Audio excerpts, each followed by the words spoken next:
आपके साथ पल्लवी सिंह। रुक करेंगे बिहार की कुछ बड़ी खबरों की ओर। शुरुआत करेंगे राजधानी पटना से, जहां पर सड़क हादसे में 3 लोगों की मौत हो गई है। ताजा मामला जिले के शाहजहांपुर थाना क्षेत्र के स्टेट हाईवे 78 पर बताया गया है, जहां पर एमन बीघा गांव के पास ये घटना हुई है। यहाँ रविवार रात को तेज रफ्तार भारी वाहन ने बाइक सवार 3 लोगों को टक्कर मार दी, जिसमें तीनों की घटनास्थल पर ही मौत हो गई है।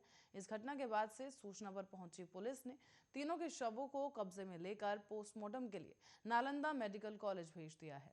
साथ ही आपको बता दें कि इस मामले की जांच की जा रही है और इस घटना में मरने वाले तीनों लोग एक ही परिवार के बताए जा रहे हैं।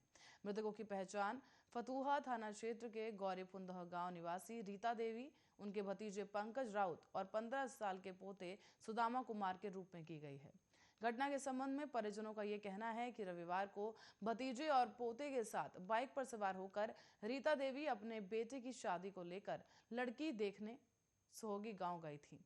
लड़की देखने के बाद रिश्ता तय कर रीता देवी वापस आने के लिए अपने गांव के लिए लौटी और इसी क्रम में स्टेट हाईवे 78 पर एमन बीघा गांव के पास तेज रफ्तार वाहन ने उन्हें टक्कर मार दी, जिसकी वजह से वाहन कुचलता हुआ तीनों को फरार हो गया और इस दौरान घटनास्थल पर ही तीनों की मौत हो गई।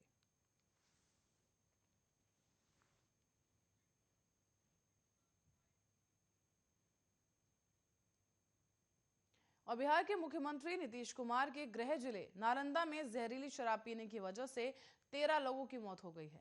जहरीली शराब पीने के बाद हुई मौत की वजह से आनन फानन में नालंदा के डीएम और एसपी घटनास्थल पर पहुंचकर मामले की जांच करने में जुट गए।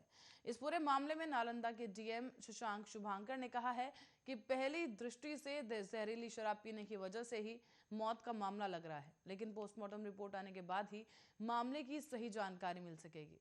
शुभंकर ने कहा है कि पहले 8 लोगों की मौत हुई थी। बताया जाता है कि जहरीली शराब पीने की वजह से शुक्रवार की रात से ही कई लोगों की तबीयत बिगड़ना शुरू हो गई। उसके बाद नालंदा जिले के सौसराय थाना क्षेत्र में पीड़ित लोगों को अस्पताल में भर्ती करना शुरू किया गया। उसके बाद शनिवार को 11 लोगों की मौत हो गई और कई लोगों का गंभीर हालत में इलाज भी जारी है।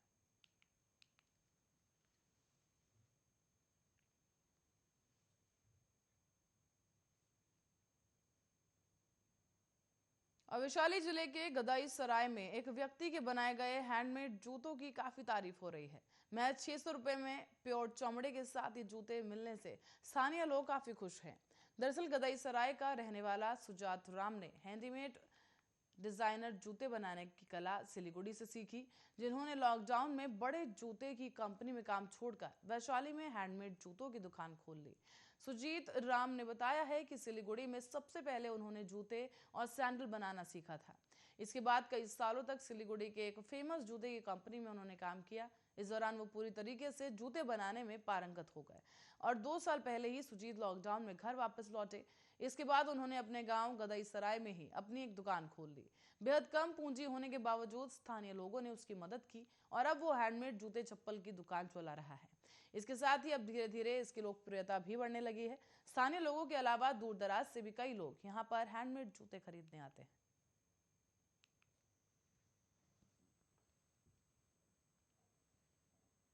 और जिले में रविवार को कोरोना संक्रमित एक 55 वर्षीय व्यक्ति की मौत हो गई है। तो वहीं आपको बता दें कि सरैया इलाके का एक शख्स रहने वाला बताया गया है और इससे पहले इसके किडनी रोग का उपचार चल रहा था। 105 नए कोरोना पॉजिटिव मरीज भी इस दौरान मिले। इनमें स्वास्थ्य विभाग के 7 कर्मी, 5 पुलिस जवान शामिल हैं। सभी संक्रमितों को फिलहाल होम आइसोलेशन पर रखा गया है। जिला प्रशासन की ओर से जारी किए गए आंकड़ों के अनुसार रविवार को करीब 3,837 नमूनों की जांच की गई थी। जिले में अब कुल एक्टिव केस की संख्या 1,683 हो गई है। 270 लोग ऐसे भी हैं जो कोरोना से स्वस्थ हुए हैं। सदर अस्पताल में 192 लोगों का कोरोना जांच में 65 लोग पॉजिटिव पाए गए, जबकि इमली चिट्टी बस स्टैंड में करीब 89 लोग और जंक्शन पर 900 लोगों की आरटीपीसीआर जांच की गई।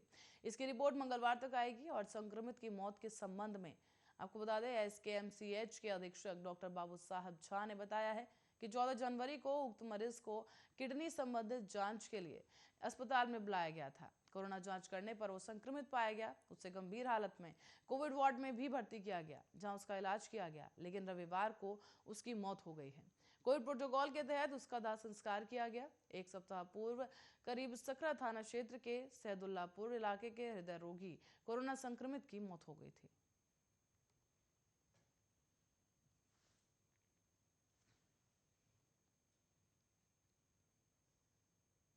और बिहार की राजधानी के बिहटा में व्यापारी संगठन के अध्यक्ष निर्भय सिंह की हत्या के मामले में सुप्रीम कोर्ट ने स्थानीय अदालत को 3 महीने में सुनवाई पूरी करने का निर्देश दिया है।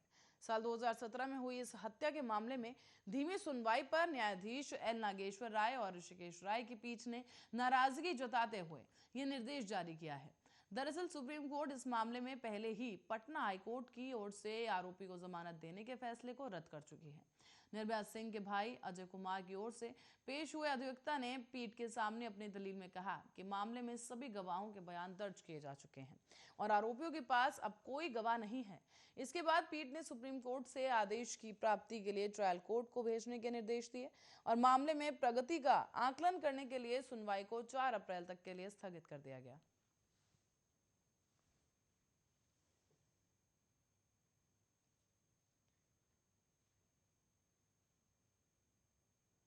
और राज्य सरकार के आदेश पर बांसवाड़ा शहर में शनिवार की रात से ही वीकेंड कर्फ्यू प्रारंभ कर दिया गया है। ऐसे में पुलिस बेहद ही सक्रियता के साथ जांच कर रही है और जगह जगह कार्रवाई भी की जा रही है। रविवार की सुबह भी बांसवाड़ा शहर में ऐसे ही कई जगहों पर कार्रवाई की गई और शीतलहर के दौरान भी पुलिस सतर्क नजर आई। दरअसल कोतवाल रतन सिंह चौहान ने यह भी बताया है कि कई जगहों पर युवाओं के सड़कों पर बेवजह घूमने की सूचनाएं मिली थी। उन्होंने ऐसे युवाओं से समझाने की कोशिश की और जो नहीं माने उन्हें कोतवाली ले जाया गया। इनमें से कुछ के चालान भी काट दिए गए तो वहीं 22 युवाओं को क्वारंटीन सेंटर भेज दिया गया। फिलहाल इन सभी को BSNL ऑफिस के निकट एक स्थित रैन बसेरे में ठहराया गया है।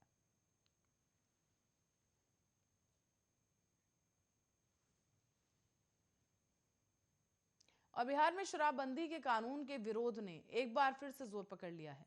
यहां नालंदा में जहरीली शराब पीने की वजह से 13 लोगों की मौत होने के बाद अब विपक्षी दलों के साथ साथ मुख्यमंत्री नीतीश कुमार की सहयोगी पार्टी हिंदुस्तान अवाम मोर्चा ने भी शराब पर प्रतिबंध के इस कानून के खिलाफ आवाज उठाई है। हम के मुखिया और राज्य के पूर्व मुख्यमंत्री जितन राम मांझी ने इस कानून को लेकर नीतीश कुमार के अड़ियल रवैये पर सवाल उठाए। उन्होंने कहा है कि मुख्यमंत्री को इस बात पर विचार करना चाहिए कि जब प्रधानमंत्री कृषि कानून वापस ले सकते हैं तो बिहार सरकार शराबबंदी कानून वापस क्यों नहीं ले सकती। उधर राष्ट्रीय जनता दल ने कहा है कि बिहार में शराबबंदी कानून पूरी तरीके से विफल रहा, मुख्यमंत्री को इस्तीफा दे देना चाहिए। राजद के प्रवक्ता भाई वीरेंद्र ने कहा है कि प्रदेश में रोज जहरीली शराब बन रही है। सैकड़ों लोगों की मौत जहरीली शराब के सेवन से हो चुकी है और अब मुख्यमंत्री केवल देखते रहे।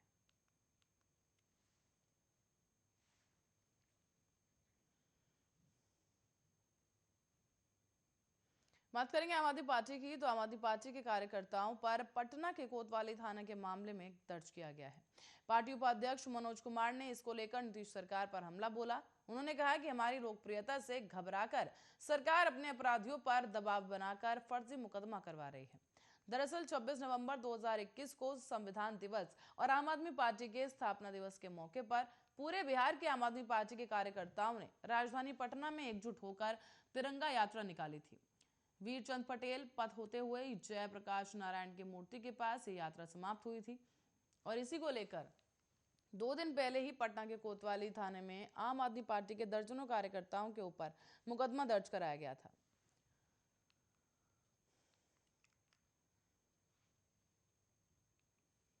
और बिहार के खगड़िया में दारोगा ने ठेला चालक को थप्पड़ मार दिया। बता दें कि दरअसल राजेंद्र चौक पर पुलिस का मास्क चेकिंग अभियान चल रहा था। इसी दौरान बिना मास्क पहनने पर एक ठेला चालक का पुलिस ने चालान काट दिया। जब ठेला चालक ने इसका विरोध जताया तो दारोगा जी आग बबूला होकर थप्पड़ मारने लगे। काफी देर तक दोनों के बीच तू तू मैं होती रही। स्थानीय लोगों ने ठेला चालक को समझा बुझाकर वहां से हटाया। ऐसे में ड्यूटी पर तैनात दरोगा की हरकत देखकर वहां हंगामे की स्थिति बन गई। ठेला चालक जुर्माना देकर आगे बढ़ गया। जाते जाते उसने ड्यूटी में तैनात दरोगा को देख लेने की धमकी दी, जिसके बाद पुलिस अधिकारी के द्वारा थप्पड़ मारे जाने के बाद कुछ ही देर के लिए राजेंद्र चौक स्टेशन रोड पर मौजूदा ठेला चालक और रिक्शा चालकों ने इस घटना का विरोध जताया है।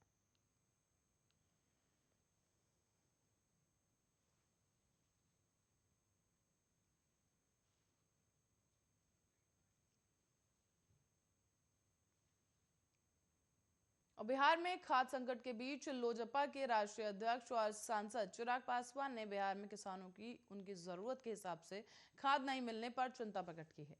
इस संबंध में उन्होंने एलजेपीआर के सीएम नीतीश कुमार को पत्र लिखा और उनसे अनुरोध किया है कि वो खाद के वितरण व्यवस्था को सुव्यवस्थित कराएं ताकि किसानों को सही ढंग के साथ खाद मिल सके। आगे उन्होंने ये भी कहा है कि बिहार के कई क्षेत्रों में भ्रमण के दौरान किसानों ने खाद की कालाबाजारी किए जाने की शिकायत भी की। पार्टी के प्रदेश प्रवक्ता चंदन सिंह ने ये जानकारी देते हुए बताया कि पार्टी के राष्ट्रीय अध्यक्ष ने इस बात पर हैरानी प्रकट की है कि केंद्र सरकार द्वारा खाद का अतिरिक्त आवंटन मिलने के बाद भी बिहार में किसानों को आखिर क्यों खाद के लिए रात में ही लंबी लाइन में खड़ा होना पड़ता है। उन्होंने इस बात पर भी चिंता जताई कि कई जगहों पर खाद के लिए किसानों को पुलिस की लाठी भी खानी पड़ी। बिहार के बेहाल किसान के हालातों की ओर मुख्यमंत्री नीतीश कुमार का ध्यान आकृष्ट कराते हुए लोक जनशक्ति पार्टी के द्वारा मुख्यमंत्री नीतीश कुमार को पत्र लिखा गया है। पत्र में यह आग्रह किया गया है कि प्रदेश में किसानों की माली हालत को देखते हुए केंद्र द्वारा उपलब्ध कराई गई खाद को कालाबाजारी से मुक्त कर किसानों तक सुव्यवस्थित ढंग से पहुंचाया जाए।